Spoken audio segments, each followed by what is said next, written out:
Congress party సంస్కృతి ఎట్లుందంటే పుట్టుకల గురించి మాట్లాడుతున్నారు. దయాకర్ రావు గారు ఏం మాట్లాడుతున్నారండి? కేటీఆర్ గారు పుట్టుక గురించి మాట్లాడతావా? వెళ్ళి నీ తల్లి దగ్గర పోయి అడుపో. కేటీఆర్ పుట్టుక గురించి నువ్వు మాట్లాడినావు కదా, నీ తల్లి దగ్గరికి వెళ్ళి అడుగు. అమ్మ నేను మాటని కరెక్టాను, దవడ బగలు కొడుతుంది నువ్వు నీ మాటలు వింటేది తల్లి. అటువంటి నీచమైన సంస్కృతి కాంగ్రెస్ పార్టీది. కేటీఆర్ గురించి ఆయన గురించి ఎటువంటి మాటలు మాట్లాడితే బిడ్డ తోలు తీస్తా, మీకు తోలు గుర్తుపెట్టుకోండి. అంతేకాకుండా మీరు ఫస్ట్ ఆఫ్ ఆల్ మీరు చేయాల్సింది ఏది? సీతక్క ఉన్నారు. సీతక్క అమ్మ నీకెందుకు తల్లి అంత ఉలుకుపాటు?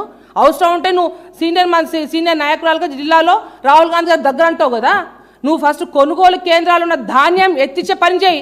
నువ్వు సమ్మక్క సారాలమ్మ అంటే అందరికీ భక్తి, ఆ తల్లి అంటే గిరిజన ఆరాధ్య దైవం మనందరికీ. కేటీఆర్ గారి తల్లుల గురించి మాట్లాడలే, మీ యొక్క పర్సెంటేజ్ల గురించి, మీ యొక్క పంపకాల గురించి మాట్లాడితే పర్సెంటేజ్ తీసుకున్న మీరు ఉలుకుపడి మాట్లాడితే అది సిగ్గుగా అనిపిస్తుంది తల్లి. ముందు రైతుల దృష్టి పెట్టండి మీరు.